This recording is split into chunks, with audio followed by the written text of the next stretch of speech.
My hands are not what they used to be. My joints swell in the mornings, especially when it rains, and in South Haven it rains more often than I'd like. 76 is no joke. But I still carefully slice carrots for the casserole, trying to make the pieces even, like those cooking shows my daughter Audrey likes to watch. She never cooks on her own, though I've tried to teach her. She says she doesn't have time. I glance at the clock 5:15. Noel and Sylvia will be home from school soon, and I need to have dinner ready by 6 when Lawrence, my son-in-law, gets home from work. He can't stand waiting. It's one of the many things he can't stand. My home is a 20-minute walk from here, a small but cozy cottage on Elm Street left over from Thomas. My late husband was a school head teacher, not a godly position, but we lived decently. For 30 years, I taught chemistry at South Haven High School, and Thomas retired 2 years ahead of me. We had planned to travel, never been to France, though we had always dreamed of it. But a heart attack took him suddenly, 3 months after I retired. 6 years ago. Sometimes it seems like yesterday, and sometimes it seems like another life. Grandma, we're home! Sylvia's sonorous voice echoed through the house, and I smiled involuntarily. My 10-year-old granddaughter flies into the kitchen, dropping her school bag on the floor. Behind her, more discreetly, Noel enters. At 12, he's already trying to seem grown up, straightening his back, speaking in a low voice. It's funny to watch him copy his father's gestures. Hang up your coats and wash your hands, I say, wiping my hands on my apron. How was school? Fine.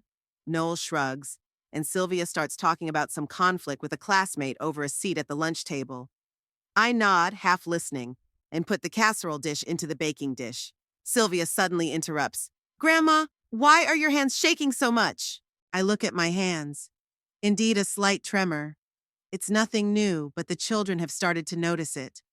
It's called age-related tremors, honey. As you get older, certain parts of your body start to work a little differently. Daddy says you're going to be useless soon, Noelle says, looking at her phone. I freeze, feeling something inside me clench. Years of teaching have taught me to save face in any situation, but every time my grandchildren repeat Lawrence's words, it hurts. Your dad's just kidding, I replied, trying to keep my voice steady. Why don't you tell me what you have for tomorrow? After we finish our homework, Sylvia was struggling with fraction multiplication and Noel was writing a report on the Civil War. I finished dinner. Chicken and vegetable casserole, green salad, and apple pie for dessert are simple meals, but hearty. Lawrence likes traditional food, no gimmicks, as he puts it. The sound of the car pulling up makes the children come to life. Daddy's here! Sylvia runs to the door and Noel follows more discreetly. I quickly check that everything is in order on the table. Lawrence has no tolerance for clutter and won't miss an opportunity to point it out, especially if the mess was left by me. Home already, my little champions? Lawrence's voice echoes down the hall. I hear him hugging the children, his footsteps heading for the kitchen. Here comes our domestic helper. Lawrence Weymouth appears in the doorway, a tall man in his mid-40s with bald spots that he carefully disguises by slicking his hair to the side. He is well dressed, as always, a suit with an impeccably ironed shirt. Exeter Insurance appraisers have to look presentable. Good evening, Lawrence, I say. Dinner is almost ready. Audrey's not back yet? She got held up at work. He tosses his briefcase carelessly onto a chair. What are we having tonight? Chicken casserole with vegetables and... Again? He wrinkles his nose. We had that last week. Couldn't you think of something more interesting?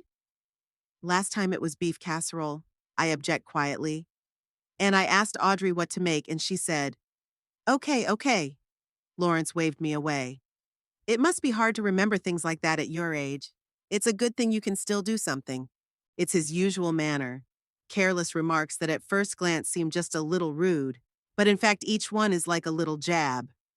In 10 years of marriage to my daughter, he has honed this skill to perfection.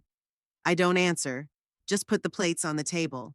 The kids are already seated, waiting. I put their food on, then Lawrence's, then myself last. Did you wash your hands? I ask the children. Yes, Grandma, Sylvia says, but I notice Noel rolling his eyes, just like his father. Agatha, did you remember about tomorrow? Lawrence asks, not looking up from his plate. Tomorrow? I try to remember what he's talking about. See, I told you, he says to Noel. Grandma's already forgetting everything. Then back to me. Tomorrow is my company banquet. I'm getting a promotion, remember? We talked about it last week. Audrey needs you to come sit with the kids during the event. Of course I remember. I was just hoping they'd hire a nanny like they usually do for special occasions.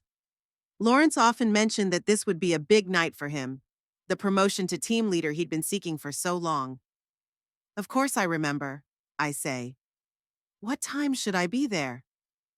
6 o'clock. And don't be late. He sends another bite of casserole into his mouth. The kids will need to be dressed appropriately. It's a big event. At the Riverview restaurant. The restaurant? I ask in surprise. I thought I was going to stay home with them. Lawrence sighs as if explaining something very simple to a very stupid person. Agatha, this is a family event. The children must be present. But someone has to watch them while Audrey and I socialize with important people. The normal babysitter we usually hire is out sick. Someone needs to work as a free maid, he smirks as if he's said something witty. Free maid. One of his favorite definitions for me. The first time he said it, I was so shocked I couldn't find a response. Then he started saying it more and more often, seeing that I didn't fight back. First behind my back, then to my face, and now in front of the kids. Okay, I said. I'll be there at 6. And don't forget to wear something decent, he adds. Don't embarrass us with your old lady outfits. I look at my clothes, a simple blouse and pants, nothing fancy but clean and tidy. When I was younger, I loved bright colors, but over the years my closet has become more subdued. Partly because of the budget. The pension isn't that great. Partly because brightly colored clothes on older women often invite ridicule, especially from the likes of Lawrence. I have a dark blue dress, I say. I think it will do. Unless it's from the last century, Lawrence snorts. Daddy, can I wear my new dress tomorrow? Sylvia intervenes. The conversation shifts to the children and their outfits, and I'm relieved. When Lawrence's attention isn't on me, it's easier to breathe. After dinner, I do the dishes while Lawrence watches TV with the kids. Around 8, Audrey returns, tired, with circles under her eyes. My only daughter looks like me when I was young. The same brown hair, although mine has long since turned gray. The same gray eyes. But she doesn't have the liveliness that I had. She'd always been quiet, but she'd gotten even quieter since she'd gotten married. Hi, Mom. She kisses me on the cheek. Thank you for watching the kids and for dinner. You're welcome, dear, I say. How was work? Busy, she sighs. Quarterly report. You remember tomorrow, don't you? Yes, Lawrence reminded me. I'll be there at 6. Audrey looks guilty. I'm sorry to have to ask you. We were going to hire Patricia, but she came down with the flu. It's all right, I assure him. I'm happy to help. It's true. No matter what, I love my grandchildren and I want to be a part of their lives, even if it means putting up with Lawrence. It's late. I have to go home, I say, taking off my apron. Sylvia has a math test in the morning. We've done fractions, but she's still having trouble with multiplication. Thank you, Mom. You're a real lifesaver. Audrey hugs me. She's half a head shorter than me, and when she hugs me, she always reminds me of myself as a child. I gather my things and say goodbye to the kids. Lawrence just nods, keeping his eyes on the TV. Stepping outside, I take a deep breath of the cool evening air. The 20-minute walk home is my only regular exercise. The doctor says I'm in good shape for my age. Except your blood pressure is elevated, but that's normal at your age, he always adds. As if after 70, any health problems become normal and not worth mentioning. My house greets me with silence. After my daughter's noisy house, this silence sometimes feels like a blessing and sometimes like a curse. Today, for some reason, it's the latter. I turn on the radio, an old habit that helps create the illusion of someone else's presence. Thomas loved classical music. I prefer conversational programs more. Voices of people discussing books, politics, life, anything to fill the void. As I get ready for bed, I think about tomorrow's banquet. I have to find the dark blue dress, see if it needs ironing. It's conservative enough not to displease Lawrence, but it makes me look dignified. I catch my reflection in the bathroom mirror. Wrinkles, gray hair pulled back into a neat bun. The eyes are still the same, gray like Audrey's. Only the look is different. Tired. Free Maid, Lawrence's voice sounds in my head. When and how did I let this happen? When did I let my son-in-law treat me like a servant? When did I accept that my daughter wouldn't stand up for me? The answers to these questions don't come. I turn off the light and go to bed. Tomorrow is a big day for Lawrence, and probably for me too, though I don't know it yet. The morning began with a phone call. I was just making tea when the old machine that Thomas had installed back in the 90s rang. Amazingly, it still worked, unlike a lot of modern things. Mom, could you pick up Sylvia from school today? She has a sporting event that ends early and I can't get off work. Audrey's voice sounded guilty. Of course, dear, I answered without even thinking. When your only daughter asks for help, how can you say no? What time? 2 o'clock and Mom, thank you. As I hung up the phone, I looked at the calendar, where the red circle marked tonight's Lawrence banquet. So I'll be spending the day with my grandchildren. Well, that's fine with me, even if it's not a happy occasion. 15 years ago, when Audrey first brought Lawrence to meet us, he seemed a decent young man to Thomas and me, self-confident, with a good job at a prestigious insurance company. Audrey was working there as a secretary at the time, and it was obvious how much she admired him. You told me so much about your parents that I had to meet them, he said, handing me a bouquet of flowers. Educators are the most respected people in society. You shape the future. Thomas whispered to me later, it's a little sweet, but the kid's trying. We laughed, if only we'd known. The first years of their marriage seemed happy enough.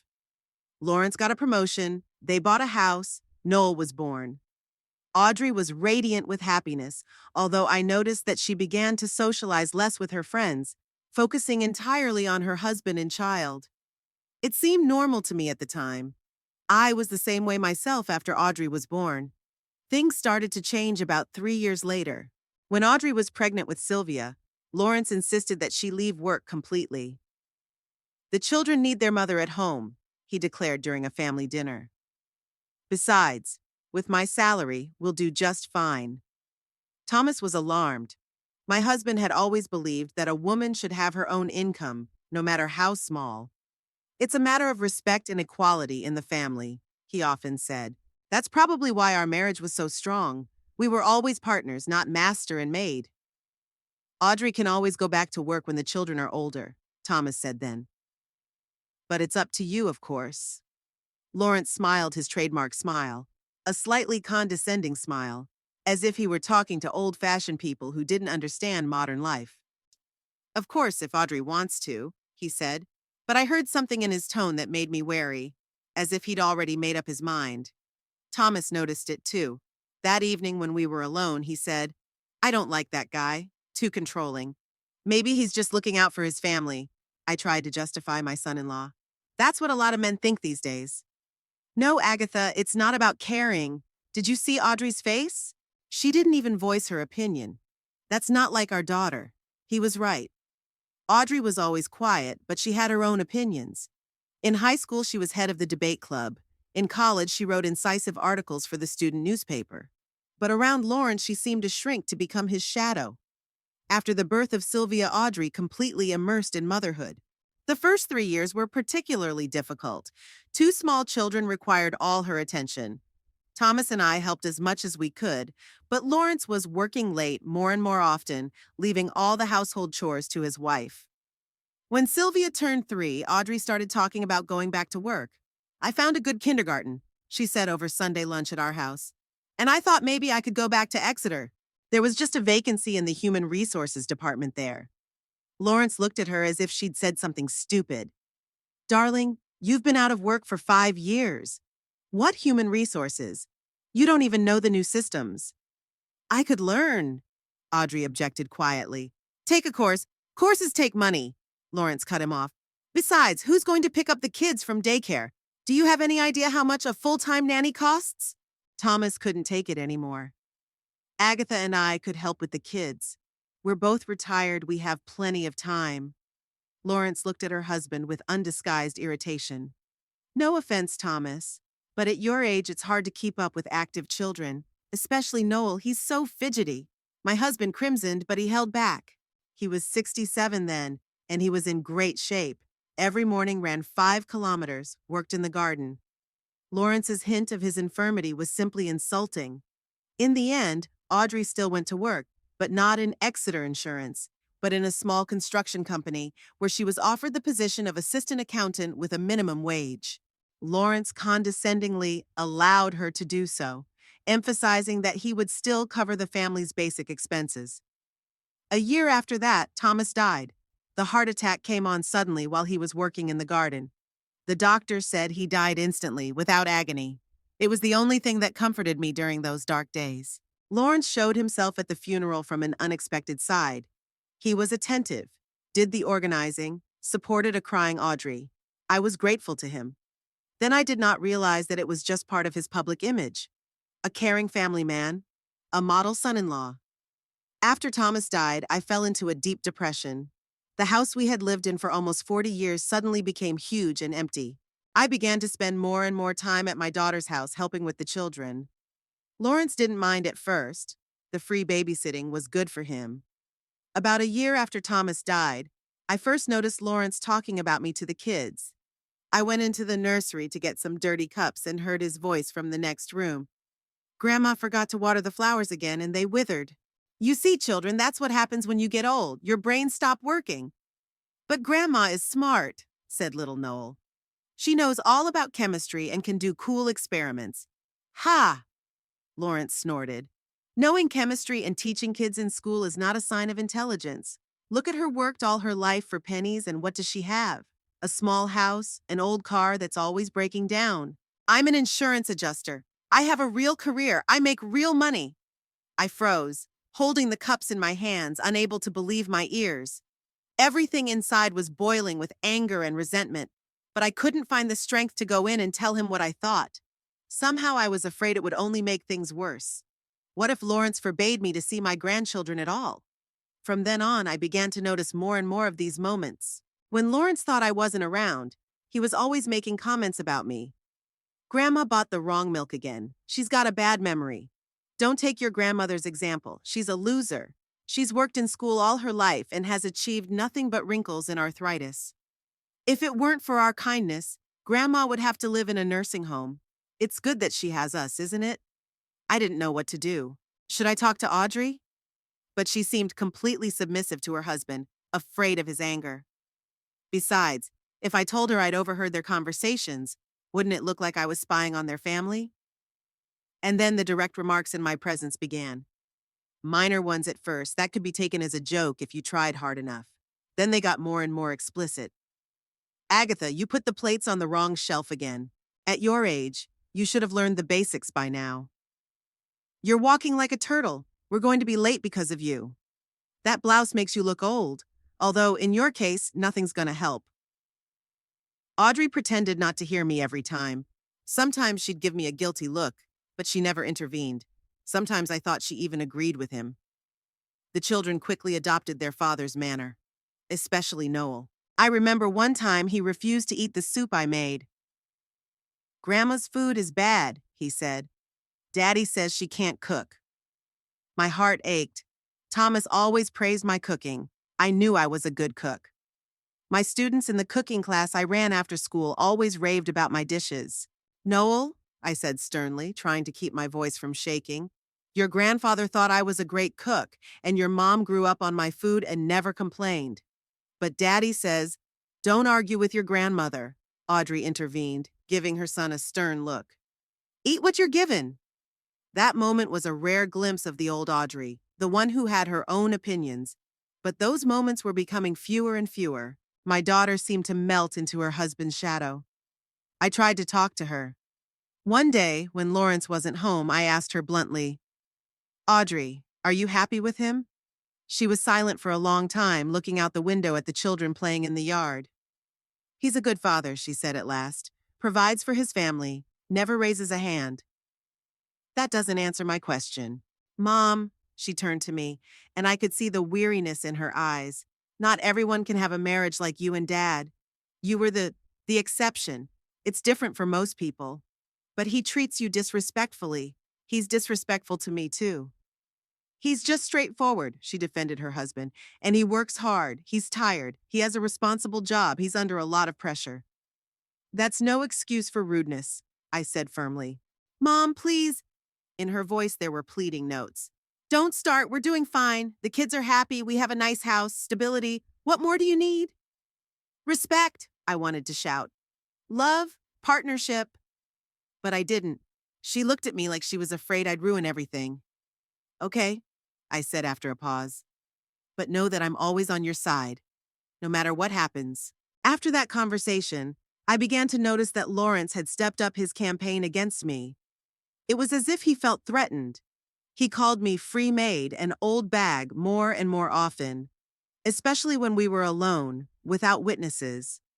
One day, while I was cooking dinner, he came up behind me and said quietly so the children wouldn't hear, You know, Agatha, you should be grateful to me for letting you be part of our family.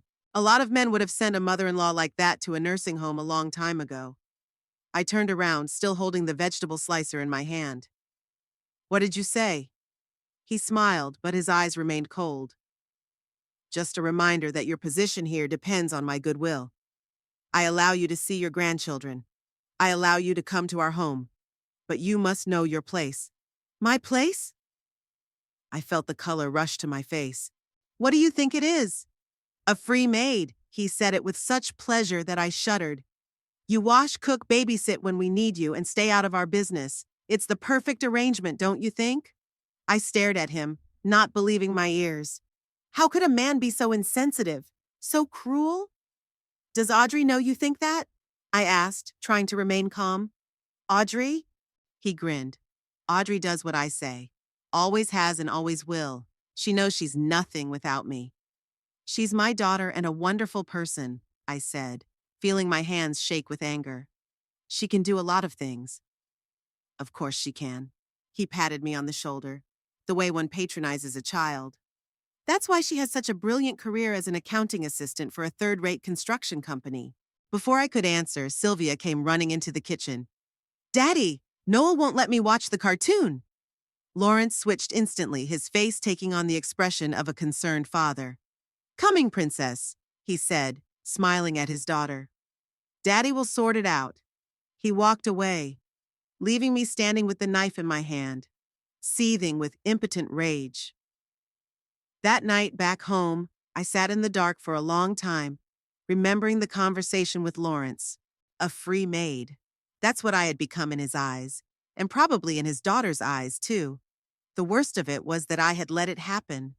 Out of love for my daughter and grandchildren, I'd endured the humiliation, allowed my son-in-law to trample on my dignity.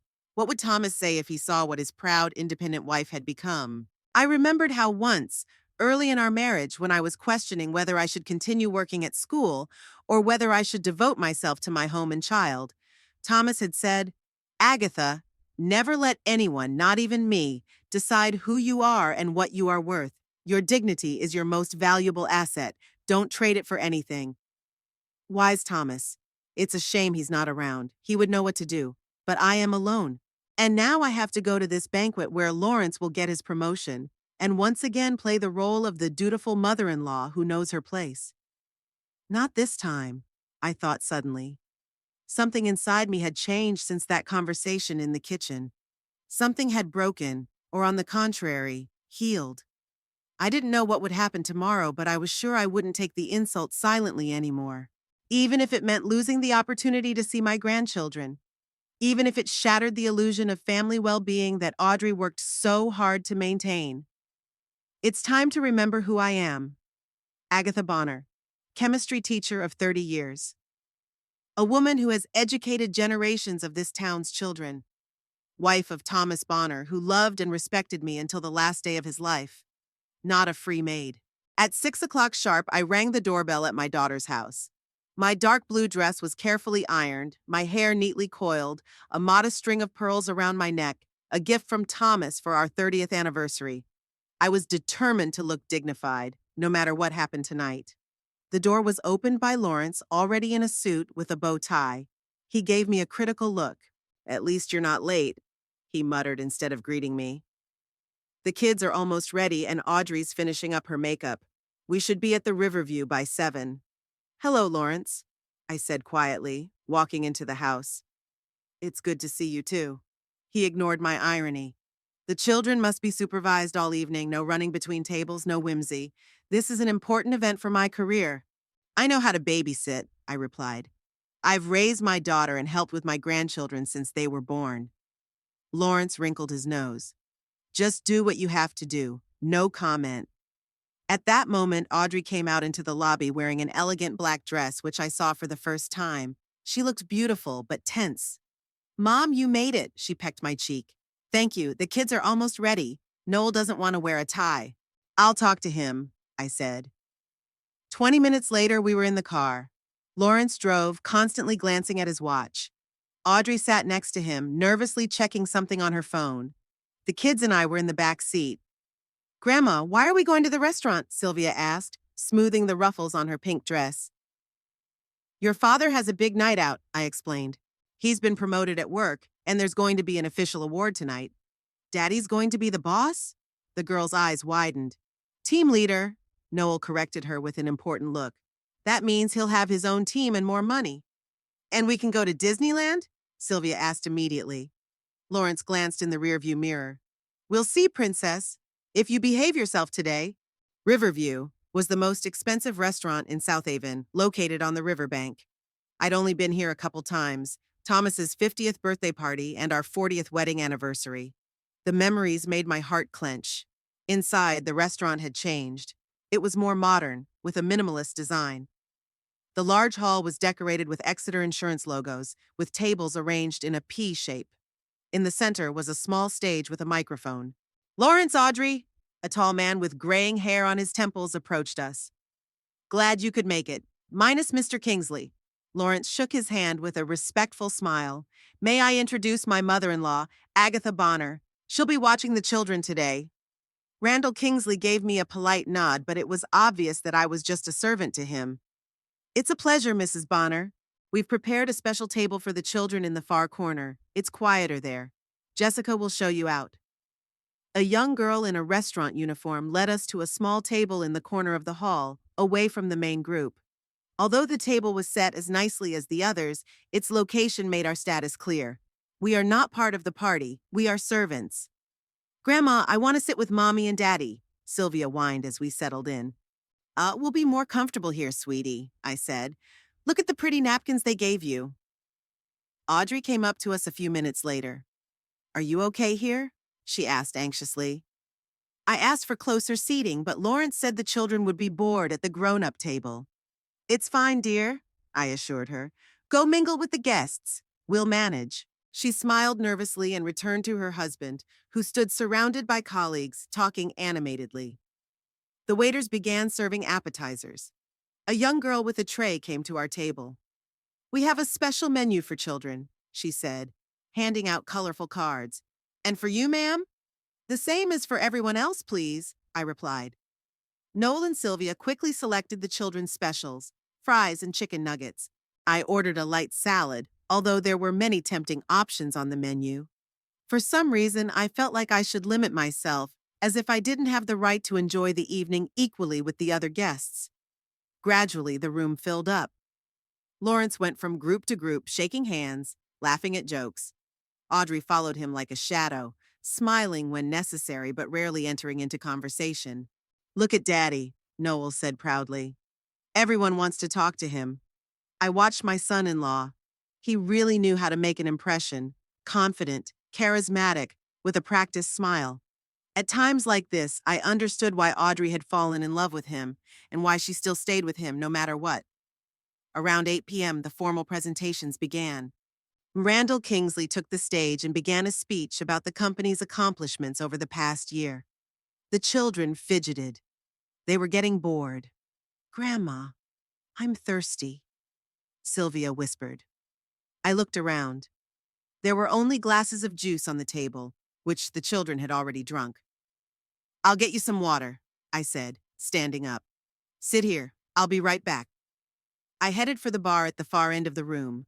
Kingsley's speech was still going on, and all eyes were on the stage.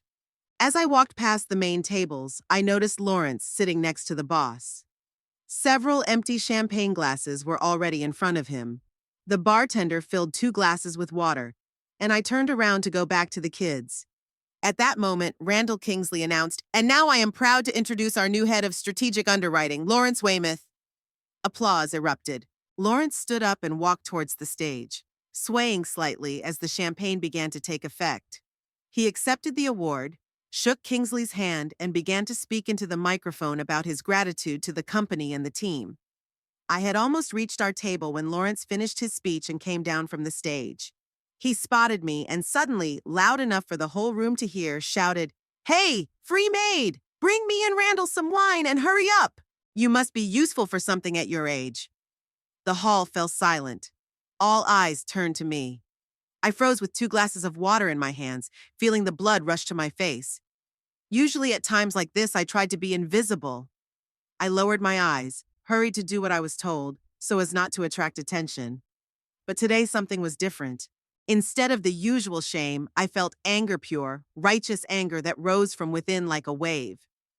I straightened, lifted my chin, and spoke loudly, clearly.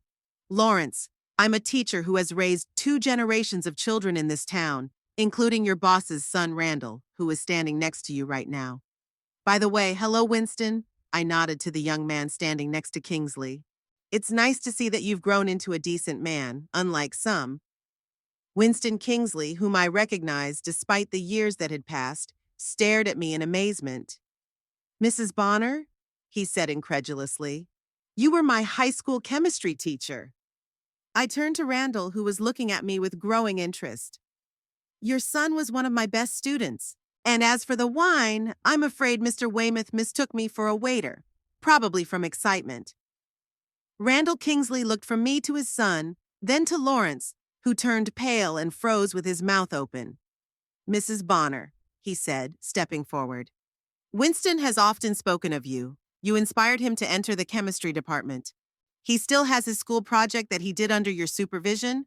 Something to do with crystals, if I'm not mistaken."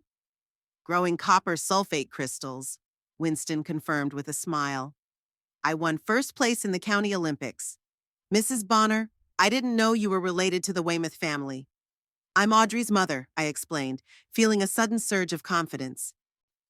"Ladies and gentlemen," Randall said loudly, addressing the crowd, "we are fortunate to have among us today Agatha Bonner, one of the finest teachers at Southaven High School. Mrs. Bonner has raised a generation of successful professionals, including my son. I propose a toast to education."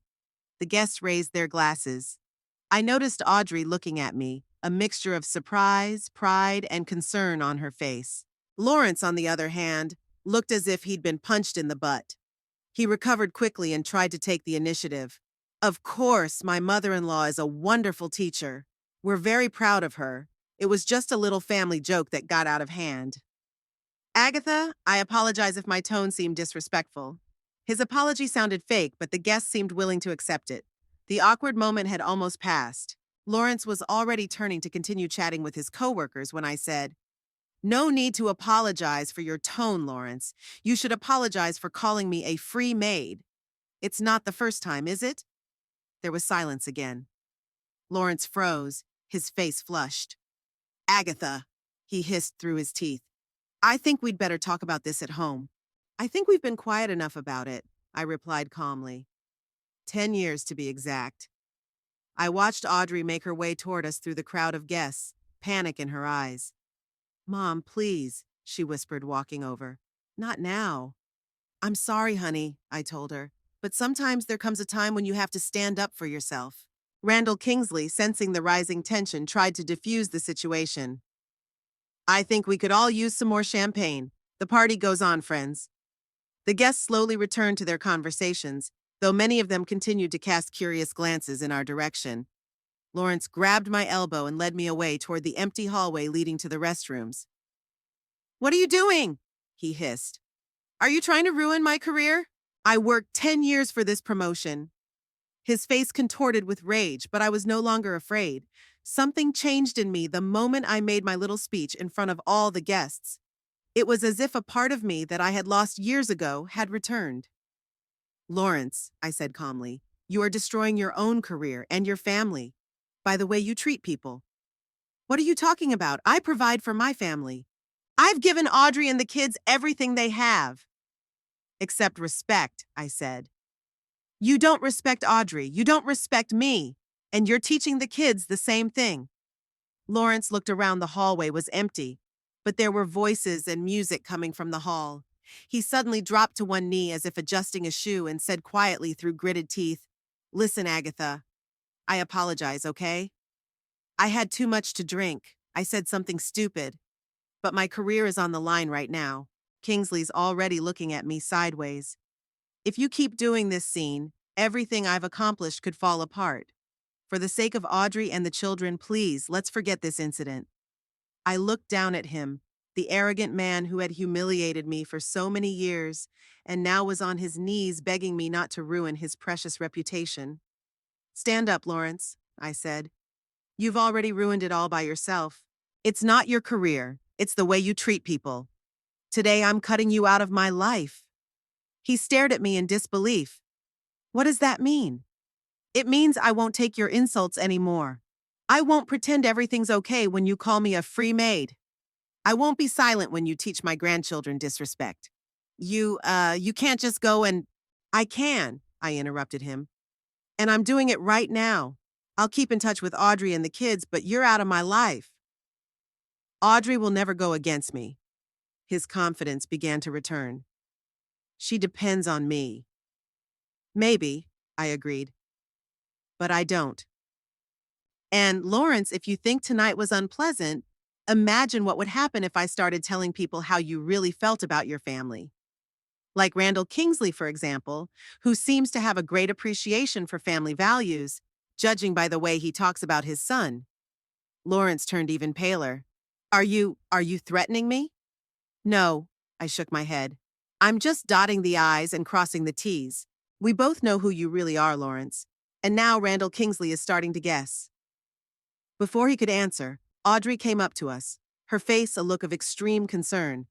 "What's going on?" she asked, shifting her gaze from me to her husband. "Lawrence, why are you on your knees?" "My shoelace came undone," he said quickly, rising. "We were just talking to your mother. It's all right."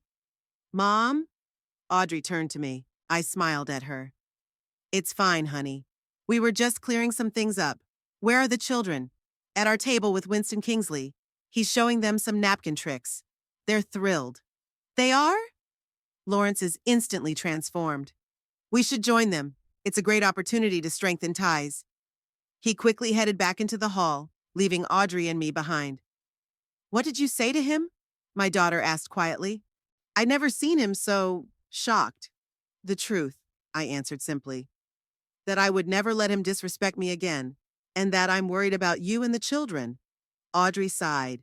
"Mom, you don't understand. Lawrence, he can be difficult, but he cares about us, in his own way. Caring without respect isn't caring, dear. It's control." She didn't answer, but I could see that my words had touched something deep inside her. "We'd better get back," she said at last. "Otherwise, he'll be even angrier." We went back into the hall. Lawrence was already sitting at the head table, talking animatedly with Winston and Randall. The children were indeed with them. Sylvia was sitting on Winston's lap, who was showing her how to make a swan out of a napkin. "See?" Audrey whispered. "It's getting better. Please, Mom, let's just spend this evening quietly." I nodded and headed for the table. As I passed Lawrence, I noticed him tense up, but he continued to smile and talk as if nothing had happened. The evening continued. Toasts were toasted, gourmet food was served, and soft music played. On the surface, everything looked fine. A successful company honoring its best employees, families rejoicing in their accomplishments. But I knew that underneath that glossy surface, something had fractured and would never be the same again. And strangely enough, that thought brought me relief rather than anxiety. I had cut Lawrence out of my life, and that was only the beginning. The drive back from the banquet was passed in oppressive silence.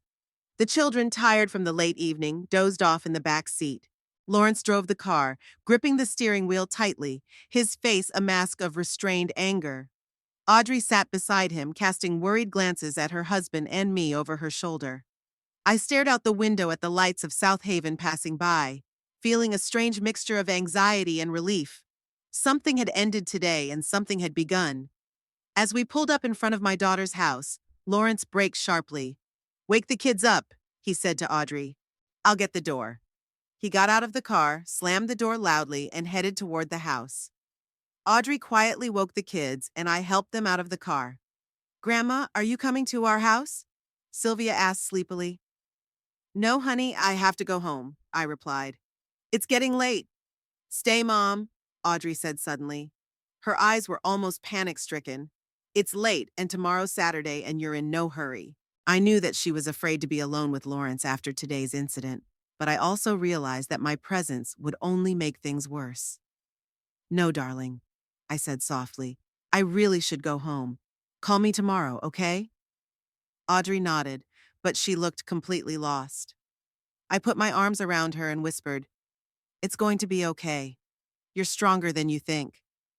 She smiled weakly and led the kids into the house. I decided to call a cab. It was really late to walk, and my heels didn't make for a long walk. At home, the first thing I did was to take off my shoes and put the kettle on. Despite the late hour, sleep didn't come. Too many thoughts were swirling in my head. I pondered what would happen now, after my open confrontation with Lawrence. How would it affect my relationship with my daughter and grandchildren? No sooner had I finished my tea than the doorbell rang. Lawrence stood on the doorstep, his face contorted with anger. "You!" he almost shouted. "You deliberately tried to humiliate me in front of the boss, in front of the whole company. I didn't invite him in, I just stood in the doorway. Lawrence, it's late. If you want to talk, let's do it tomorrow when you're sober." "I am perfectly sober." He stepped forward, forcing me to retreat into the house. "Do you realize what you've done?" Kingsley was looking at me differently now. I saw the look in his eyes. 10 years of work, and it could all be ruined because of your antics. My prank? I felt the anger I'd felt in the restaurant return. "You publicly called me a free maid, in front of all your coworkers, in front of my grandchildren. It was a joke." He waved his hands. "You're exaggerating." "It wasn't a joke, Lawrence. You've been saying these things to me for years. And today I decided I'd had enough." He went into the living room and collapsed into the chair Thomas liked to sit in. For some reason, that hurt me even more. "What do you want?" he asked quietly. "Money? I can give you money if you need it. Just stop this war." "I don't want your money," I replied. "I want respect. For myself, for Audrey, for the kids. I respect my family." He raised his voice again. "I work my ass off to provide them with everything they need. Respect isn't just material provision, Lawrence. It's an attitude. The way you talk to a person, how you listen, how you value his opinion and feelings." He snorted. "That's all sentimental nonsense. In the real world, only results matter. And I provide them." "At the cost of what?" I asked. "Audrey's afraid of you. The kids see how you treat me and they learn to do the same. Audrey is happy. She has everything a woman could dream of. Except a voice in her own family." We looked at each other across the room. Two people who will never understand each other. "I won't argue with you anymore," he finally said. "Just tell me what you want so that you can forget this incident and not make trouble." "I already told you in the restaurant," I replied calmly. "I'm cutting you out of my life. I'm not coming over to help with the housework anymore. I won't cook for you. I won't take your insults." "And Audrey? The kids?" His eyes narrowed. "I still want to see them, but on neutral ground. Here or in the park or somewhere else. Without you. You can't just cut me off from the kids like that." He jumped out of his chair. "I'm their father. I'm not cutting you off from the children, Lawrence. I'm cutting myself off from you. Big difference." He took a deep breath, trying to calm down. "Look, Agatha, let's be reasonable. The kids need you and Audrey. They're used to your help. And you're used to a free maid," I finished for him. "But that's not going to happen anymore. If Audrey needs my help, I'm here for her. But I will no longer cross the threshold of a house where you are present." Lawrence stared at me, his face flushed. "You will regret it," he said quietly. "Audrey will never go against me. You'll lose your daughter and your grandchildren." Maybe. I felt a stab of pain at the thought, but I didn't show it. but I won't lose myself again. He headed for the door but stopped at the threshold. This isn't over, he said. You'll be back again, begging for forgiveness. After he left, I sat in silence for a long time, staring at my phone, waiting for Audrey to call. It never came. In the morning, I woke up with a feeling I hadn't experienced in a long time, a sense of freedom. Despite the anxiety for my daughter and grandchildren, despite the uncertainty of the future, I felt I had finally regained control of my life. I decided not to call Audrey first. She needed time to sort out the situation without my pressure. Instead, I busied myself with the house, which had long needed attention. Thomas had always overseen all the minor repairs, and since his death, a lot of things had fallen into disrepair. Around noon, the bell rang. I expected to hear Audrey, but it was Winston Kingsley. Mrs. Bonner, it's Winston. I'm not sure if you remember me. Of course I remember you, Winston, I replied. You were one of my best students. Copper sulfate, remember? He laughed. That project changed my life. After it, I decided to study chemistry in college. Then I went into business to join my father's company, though. What can I do for you, Winston? Actually, I was thinking maybe we could get together and talk after yesterday. I have some questions. I agreed to meet, and an hour later we were sitting in a small cafe in downtown Southaven. Winston had grown into a tall young man with confident manners, but in his eyes I could still see that inquisitive boy who asked the most interesting questions in chemistry class. Minus Mr. Weymouth. Does he always treat you like that? Winston asked after an exchange of pleasantries. I appreciated his candor. Unfortunately, yes, for years. But why did you put up with it? There was genuine bewilderment in his voice. For my daughter and grandchildren, I answered simply. Sometimes we do things we would never do for ourselves, for those we love. He nodded, understanding. You know, my father was surprised. Not so much by your reaction, but by Weymouth's behavior. He always seemed so impeccable at work. A lot of people wear masks, Winston, especially at work. Yeah, but in the case of Weymouth, he hesitated. Maybe I shouldn't talk about it. Is there something wrong with his work? I asked bluntly. Winston looked around, as if checking to see if anyone was eavesdropping. His promotion was a controversial decision, he said finally. His performance is excellent, the best in the department, but there are doubts about his methods. What kind of doubts? You see, the insurance business is built on trust. We promise our customers protection in difficult situations, but the company must also make money. It's a delicate balance. I nodded, encouraging him to continue. There's a suspicion that Weymouth, well, let's just say he doesn't always act in the best interests of his clients, especially older people who aren't good with the details of policies. He's undercharging? I guessed. It's hard to prove. Winston lowered his voice. But yes, it's a suspicion. He's very good at finding loopholes in the terms of contracts that minimize payouts. Technically, it's not necessarily a violation of the law, but it's a breach of trust, I finished for him. Exactly. My father's concerned about these rumors. The company's reputation is paramount to him. But there is no direct evidence, only isolated complaints from customers, which can be explained by their misunderstanding of the terms of the contract. I've been thinking. What Winston was telling me was in keeping with Lawrence as I knew him, a man for whom the end always justified the means. Why are you telling me this, Winston? He looked embarrassed. Honestly, I don't know. Maybe because you've always taught us honesty. Remember your rule? There is no room for deception in science, even if the result of an experiment is not what you expected. I smiled, touched that he remembered that.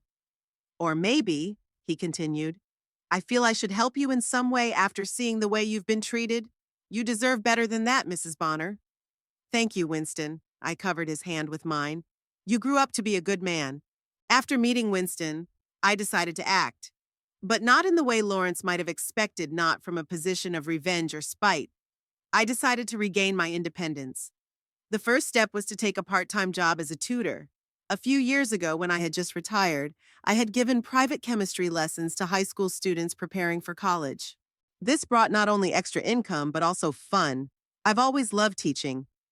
But after a particularly nasty comment from Lawrence at a family dinner, "You can't work at your age, you'll embarrass our family if you start," messing around with formulas.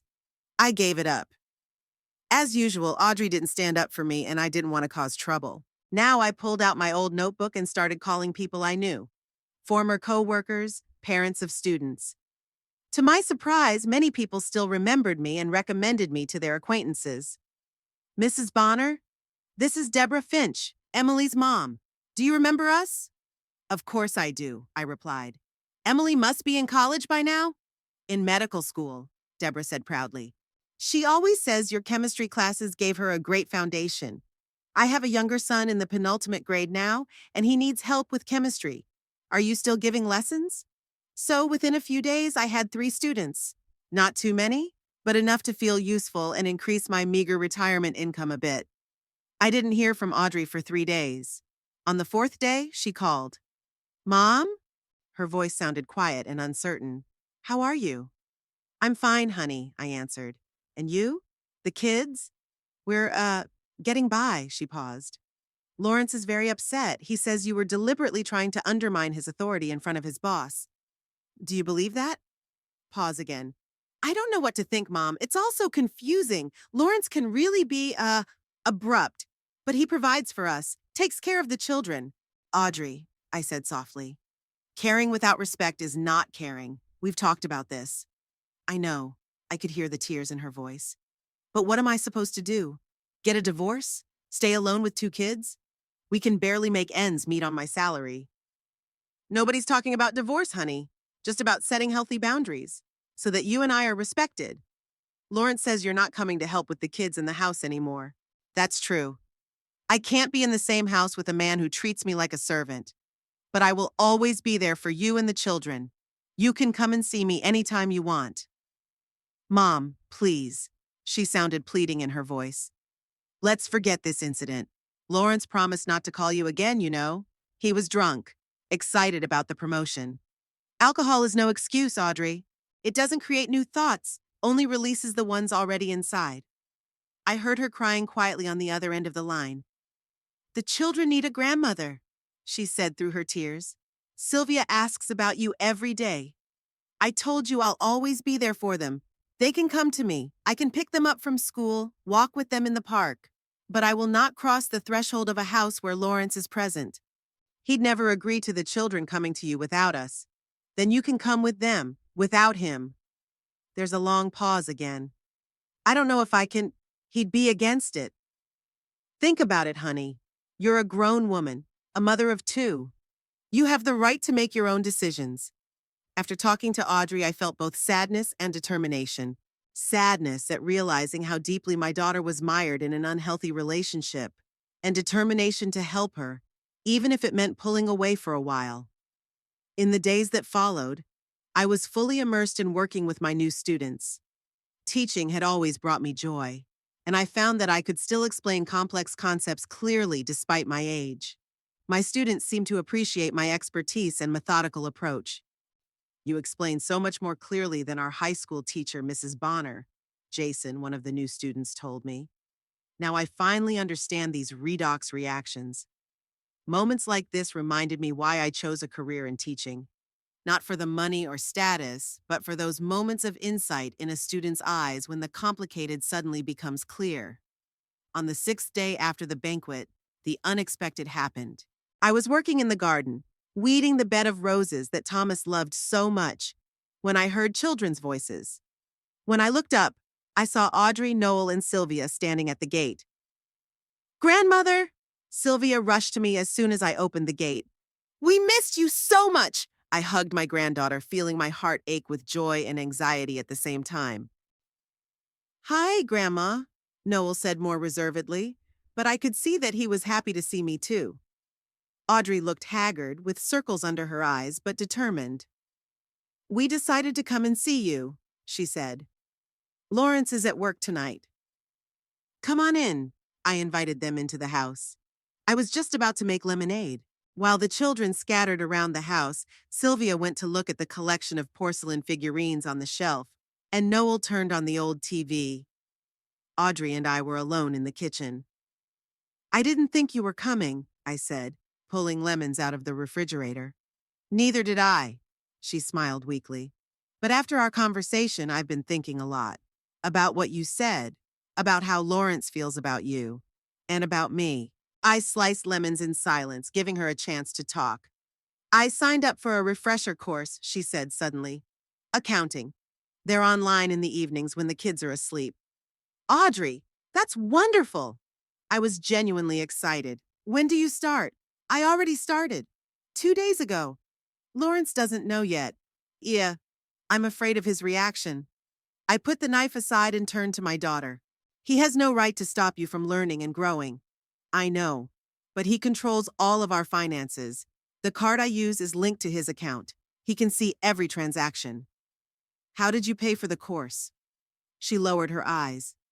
I sold the earrings you gave me for my 20th birthday. I felt a stab of pain. The earrings were a family heirloom. I got them from my mother and she got them from hers.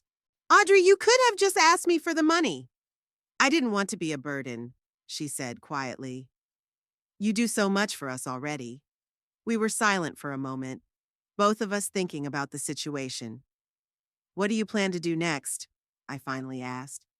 I don't know, she sighed. This course is the first step. Maybe after that I can get a better job, be more independent financially. That's a good plan, I agreed. And the kids? Have you talked to them about the situation? A little. Sylvia just missed you and didn't understand why we weren't coming. Noel, he's asking more questions. He heard what happened at the banquet. He saw his father yelling at home afterward. Lawrence yelled at you? I was worried. Not just at me, at the walls, at the TV, at the world. She tried to smile, but it came out sad.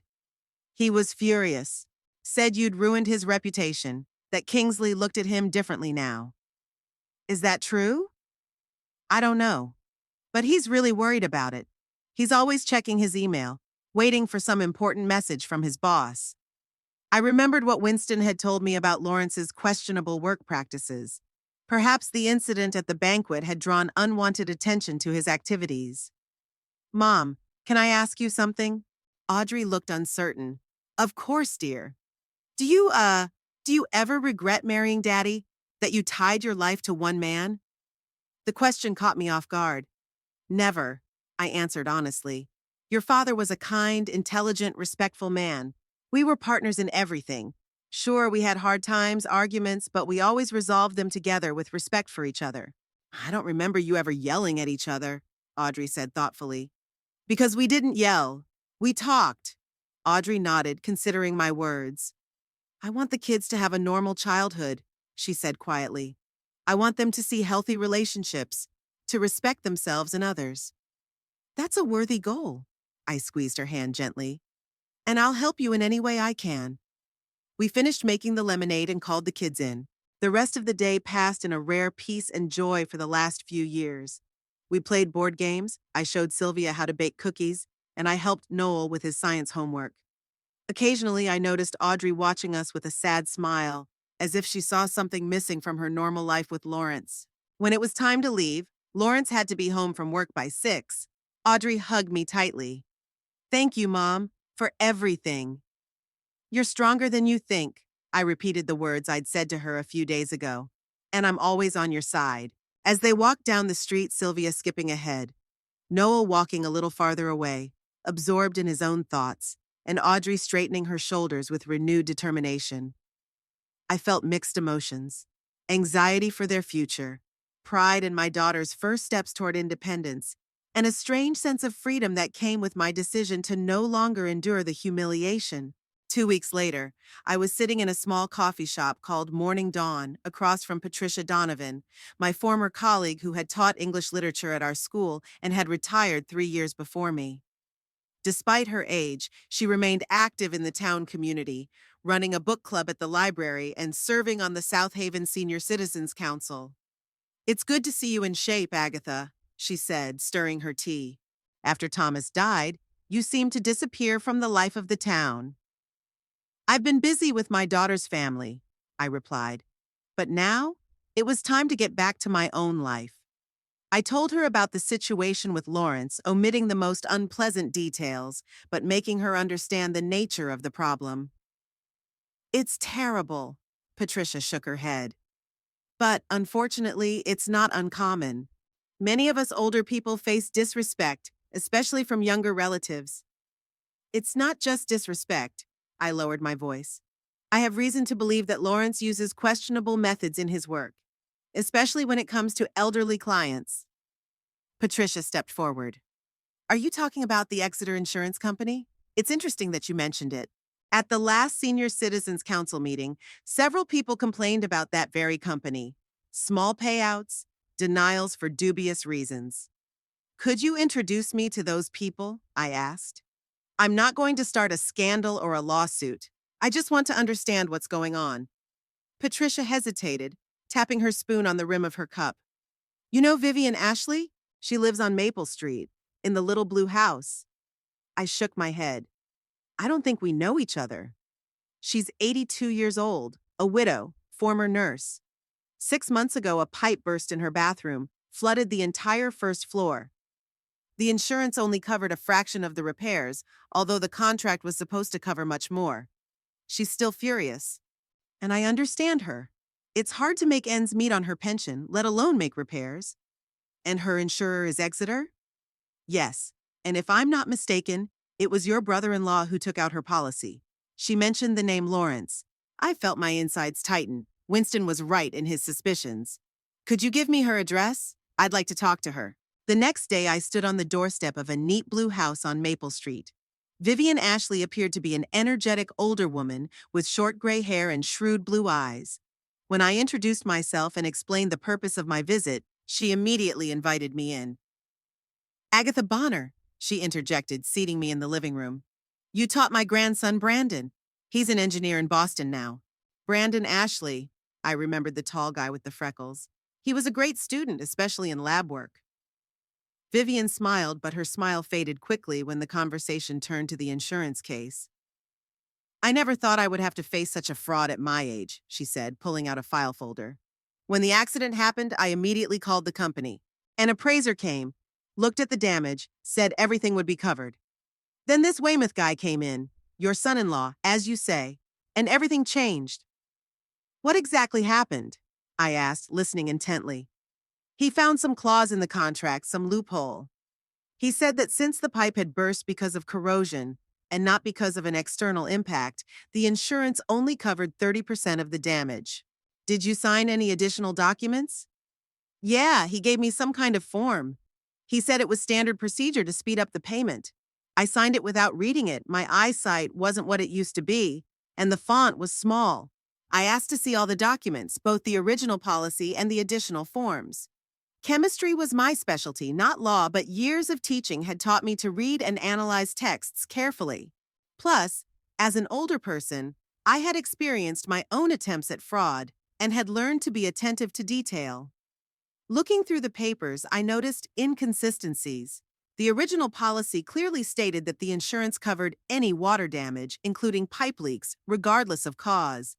But the supplemental form that Vivian had signed had a clause agreeing to adjust the payment in accordance with Section 12B of the main contract, a section that, in the original policy, dealt with an entirely different matter.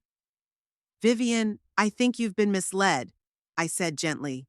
This form you signed actually canceled part of your coverage, although it was presented as a mere formality. Vivian's eyes widened. Are you sure? But how could he? Unfortunately, it's a common practice, presenting a complex legal document as a mere formality, especially to older people who may not understand the details. What am I supposed to do? There was desperation in her voice. The renovation is already completed. I've spent almost all my savings. I wondered. I could advise her to consult a lawyer, but litigation with insurance companies rarely ends in favor of clients, especially if there is a signature on the document, albeit obtained fraudulently. Vivian, will you let me get copies of those documents? I have a contact at Exeter Insurance. Perhaps we can settle this matter out of court. After meeting with Vivian, I contacted 2 other elderly Exeter clients that Patricia had mentioned. The stories were similar. Complicated documents signed without full understanding, underpayments, and Lawrence's name was everywhere. After gathering enough information, I called Winston Kingsley and asked for a meeting with his father. He arranged it for the following week. Randall Kingsley received me in his office in the main office of Exeter Insurance. It was an imposing room overlooking the river, the walls decorated with diplomas and awards. Mrs. Bonner, he stood up to greet me. Winston says you have important information for me. Yes, Mr. Kingsley. It's about your employee, Lawrence Weymouth. I summarized the facts I'd gathered, showed copies of documents. Randall listened intently, his face growing more and more serious. These are serious allegations, Mrs. Bonner, he said when I finished. If what you say is confirmed, it's not only a violation of company policy, it's potentially illegal. I understand the gravity of the situation, I replied. And I want to emphasize that my goal is not to ruin Lawrence's career or hurt your company. I simply believe that elderly clients deserve to be treated fairly. Randall nodded. I appreciate your position, and especially that you came directly to me rather than to the regulators or the press. Exeter's reputation has been built for decades on customer trust. What do you intend to do? I'm going to conduct an internal investigation. If the facts are confirmed, we'll take appropriate action. Can I keep these copies? Sure, I handed him the folder. And one more request. Could we review the case of Vivian Ashley? She spent her life savings on repairs that her insurance should have covered. Randall thought for a moment. I will personally review her case. And if it's as you describe, the company will reimburse her for the difference. I left the Exeter office with a sense of accomplishment. Not revenge, not gloating, just justice. As a teacher, I've always strived to instill in my students the understanding that actions have consequences and dishonesty doesn't pay off in the end. A week later, I got a call from Vivian. Agatha, you're not going to believe this. I got a call from Randall Kingsley himself. They've reconsidered my case and are refunding the full amount they underpaid, plus interest. I'm very happy for you, Vivian, I replied sincerely. He mentioned that they were doing some kind of internal investigation and that you played an important part in it. Thank you, Agatha. You're a real guardian angel for us old people. That same evening, Audrey called. I could tell by the sound of her voice that something was wrong. Mom, do you know anything about what's going on at Lawrence's company? She asked without preamble. What's going on? I decided to be careful. He's been called into management. Some kind of investigation about work practices. He came home in a rage, screaming that he'd been set up, that it was all because of that incident at the banquet. Did he mention me? Yes, Audrey said quietly. He's convinced that you had something to do with it, but that's not true, is it, Mom? I paused, thinking about the answer.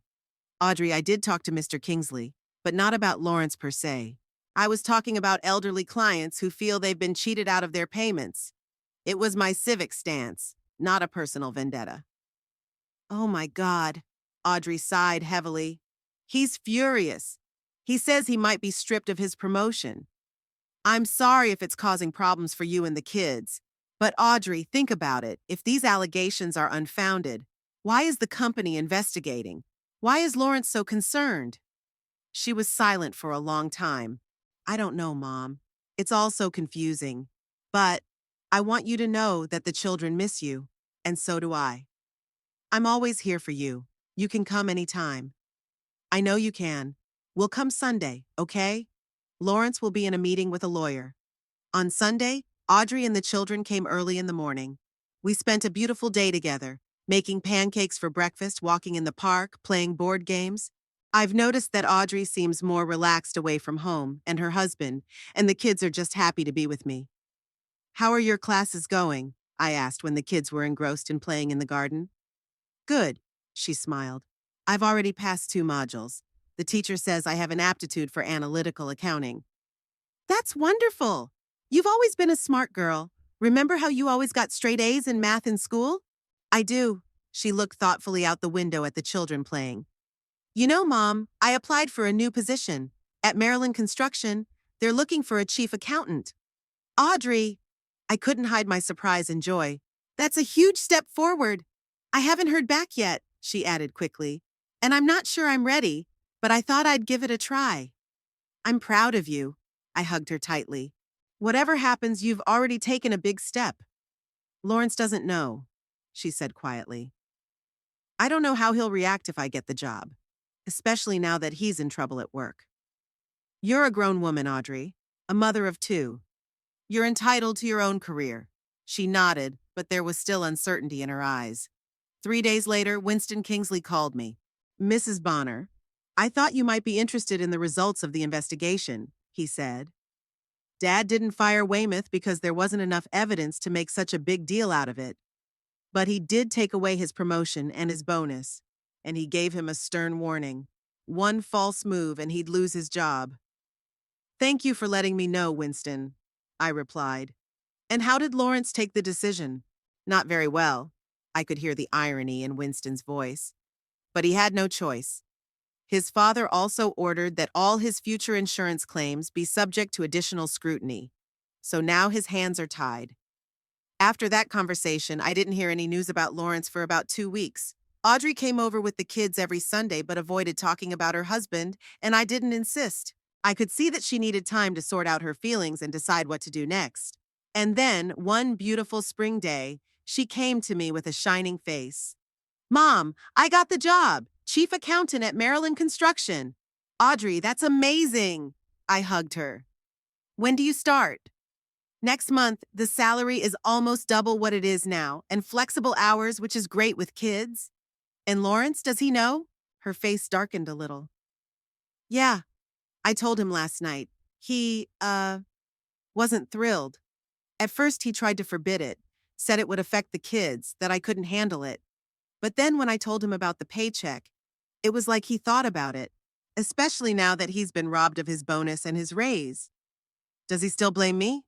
Yes, she sighed, but not so vehemently anymore. He's more focused on regaining trust in the company. He's quieter, more cautious. What about the kids? Noel's changed. After that incident at the banquet, it's like he's seen his father in a new light. And you too.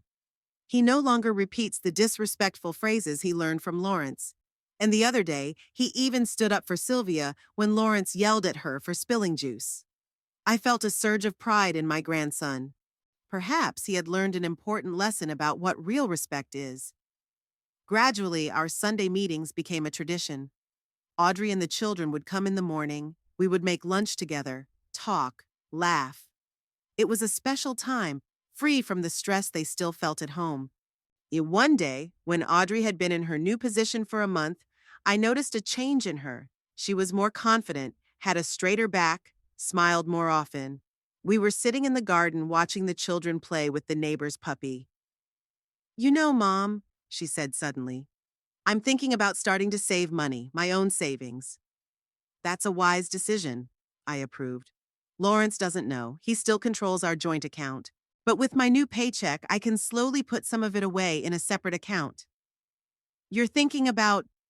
I didn't finish the sentence, not wanting to push her. Divorce? She finished it for me. I don't know. Sometimes I do. But more often, I just want to have a choice. To know that I can walk away if I want to, that I won't be stuck because of financial dependency. I hugged her, feeling proud of her determination and strength. That's the right thing to do, honey. To always have a choice is freedom. By the end of the summer, our Sunday lunches had become an integral part of life. Sometimes Audrey would bring the children on other days, when Lawrence was on a business trip or working late. Our home became a refuge for them, a place where they could be themselves without fear of judgment or criticism. One such day, as we were all sitting around the table, Sylvia suddenly asked, Grandma, why doesn't Daddy ever come with us to your house? I looked over to Audrey, not knowing what to say. Dad and Grandma, they have different ways of looking at life, Audrey said carefully. Sometimes adults can't get along. But you said the family should be together, Sylvia insisted. There are different kinds of family, honey, I said. And the important thing is that people respect each other and are kind to each other. Daddy wasn't nice to you, Noel said suddenly. I heard him call you bad words. Noel, Audrey pulled him back. It's all right, I put my hand on my grandson's shoulder. You're right, Noel. Your dad wasn't always nice to me. And I've decided I don't want to take any more unkindness, but that doesn't mean you have to choose between us. You can love us both. He nodded, hesitating. I prefer to be here, he said at last. It's calmer here. In early fall, one cool Sunday afternoon, Audrey and the kids came over for lunch as usual. We cooked a roast, one of the kids' favorite meals, and apple pie for dessert. After lunch, Audrey was helping me with the dishes when she suddenly said, "Lawrence knows we're here every Sunday." He never says it outright, but I can see him looking at his watch as we're about to leave. Has he tried to stop you? Nunip too. I think he realizes that if he tries, it will only make things worse, especially now that I'm more financially independent. When it was time to leave, I walked them to the door. We hugged goodbye, and Audrey and the kids walked down the street to their house, which was only a 15-minute walk away. I was standing on the doorstep, waving to them, when I noticed a familiar figure in the window of the house across the street. Lawrence. He was standing there watching his family return from a dinner he hadn't been invited to. Our gazes met across the street. In his eyes, I saw a mixture of anger and defeat. In that moment, I realized that I had completely cut him out of my life. Not with hatred or a thirst for revenge, but with the quiet realization that some people just don't deserve a place in our lives. I closed the door, symbolically cutting him off from my world, and returned to a house that was once again filled with life and laughter thanks to Sunday lunches with Audrey and the kids. Perhaps Audrey would never decide to divorce. Perhaps Lawrence would never change his attitude toward people. But I knew one thing for sure. I was no longer a free maid. I was Agatha Bonner, a respected teacher, a loving mother and grandmother, a woman who found the strength to stand up for her dignity. And that was what mattered most.